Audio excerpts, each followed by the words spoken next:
எங்களுக்குள்ளே வாசம் செய்யும் ஆவியானவரே, இந்நாளில் உம் சித்தம் போல் நடத்தி செல்லுமையா. எங்களுக்குள்ளே வாசம் செய்யும் ஆவியானவரே, இந்நாளில் உம் சித்தம் போல் நடத்தி செல்லுமையா.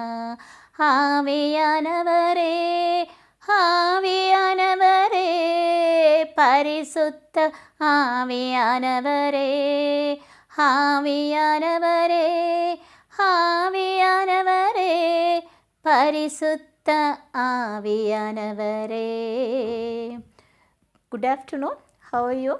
ஓகேங்க, இன்றைக்கி டியூஸ்டே அந்தோனியாருக்காக கொடுக்கப்பட்ட ஒரு நாள். அதனால் அந்தோனியாருடைய வாழ்க்கையில் அவர் செய்த ஒரு புதுமை பற்றி, ஒரே ஒரு புதுமை பற்றி நான் பேச போகிறேன். ஓகேங்க, இப்போது கோடி அற்புதரான பதவி புனிதரான அந்தோனியார் பிரான்ஸ் நாட்டில் பணிபுரிந்து கொண்டிருந்த பொழுது, அங்கே பணிபுரிந்துக்கும் பொழுது ஒரு மாகாணம், அது ஒரு லிமோசின், அதை அந்த இடத்தை ரொம்ப அதிகமாக அவர் நேசித்தார். அப்போ 1225 அவர் அங்குள்ள அந்த பிரான்சிஸ்கன் சபை தலைவராக அவரை ஏற்படுத்தினார்கள், நியமித்தார்கள். அப்பொழுது அவர் மக்களுக்கு நெருங்கி பழகி அவர் அவர்களின் பல ஆன்மீக நலன்களை செய்தார். அப்போது அங்கே அந்த இடத்துல அப்பொழுது பதித கொள்கையெல்லாம் என்ட்ரி ஆகலை. அந்தோனியாருக்கு இந்த பதித கொள்கை இதெல்லாம் திருச்சபைக்கு விரோதமான அந்த பதித கொள்கையை அவர் வன்மையாக கண்டித்தார். ஆனால் மக்களோடு நெருங்கி பழகி அவர்களுக்கு தேவையான ஆன்மீக நலன்களை பல செய்தார். அங்கு இருக்கும் பொழுது மக்களுக்கு நிறைய புதுமைகளையும் செய்தார்.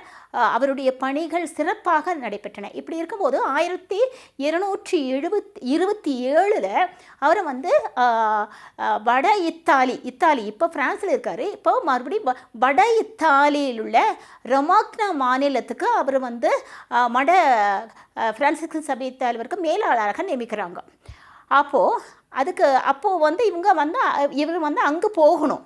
இப்போ அதுக்கு முன்னாலே இங்கே ஃப்ரான்ஸில் பணிபுரிந்து கொண்டிருக்கும்போது அங்கே ஒரு பெரும் செல்வந்தர், அவர் பேர் லூகாஸ் பெத்தூரி. இவர் என்ன பண்ணுவார்னா, எல்லாத்தையும் அவருடைய செல்வத்தை, சோகத்தை எல்லாம் துறந்து விட்டு அவர் என்ன பண்ணுறாருன்னா, இவர் கப்புச்சின் சபையில் அந்த பிரான்சிஸ் கபை சேர்ந்து ஒரு துறவி ஆகிடுறாரு. துறவி ஆகும்போது இவர் அந்தோனியாருக்கு நெருங்கிய நண்பர் கூட.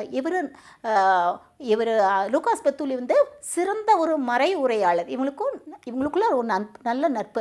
காரணம் லூகாஸ் பெத்தூலி அந்தோனியாருடைய நாவன்மையை பற்றி நிறைய கேள்விப்பட்டிருந்தார். அதனால் அவருக்கு இவர் ரொம்ப பிடிக்கும்.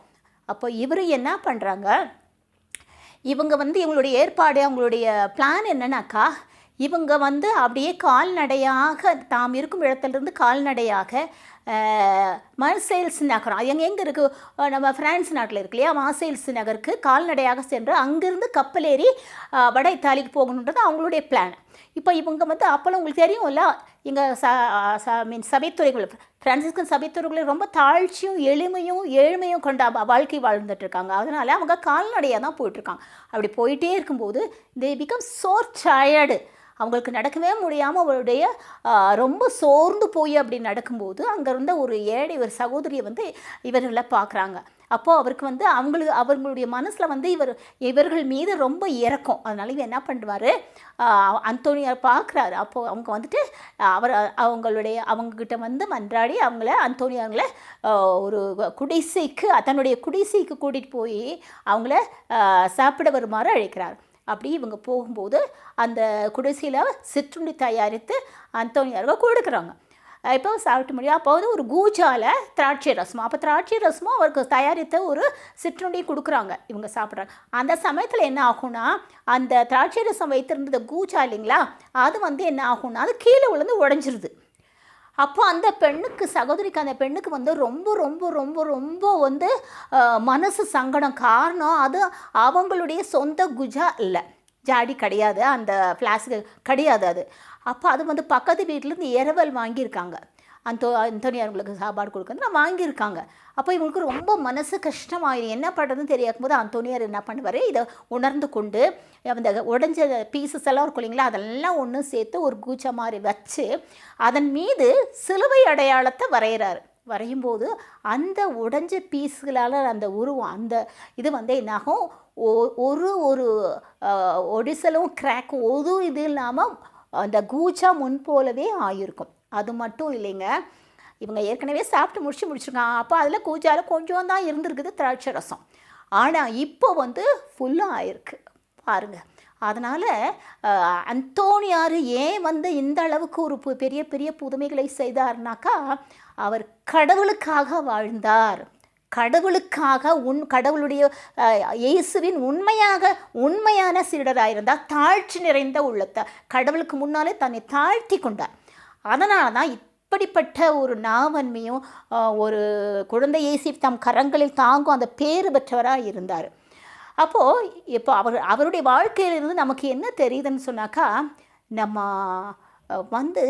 ஆண்டவருடைய விருப்பத்தை அறிந்து அவருடைய விருப்பம் என்ன, அவர் எங்கிட்டிருந்து என்ன எதிர்பார்க்குறாரு, வாட் ஐ ஷுட் டூ, நான் என்ன செய்யணும், ஒவ்வொரு நாளையும் காலையில் ஆண்டவரே நான் என்ன செய்யணும், ஆண்டவரே நீர் எனக்கு கொடுத்த பணியை நான் ஒழுங்காக செய்யணும், அதுவும் நீர் விரும்புகிற வகையில் நான் செய்யணும். அந்தோனியார் மாதிரி கொஞ்சம் நாங்கள் அந்தோனி வாழணும், உமக்காக வாழணும், முது பணியை சிறக்க செய்யணும் அப்படின்னு சொல்லிட்டு ஆண்டவரிடம் இறைஞ்சுவோம். ஓகேங்களா? Thank you so much. பாய் பாய்.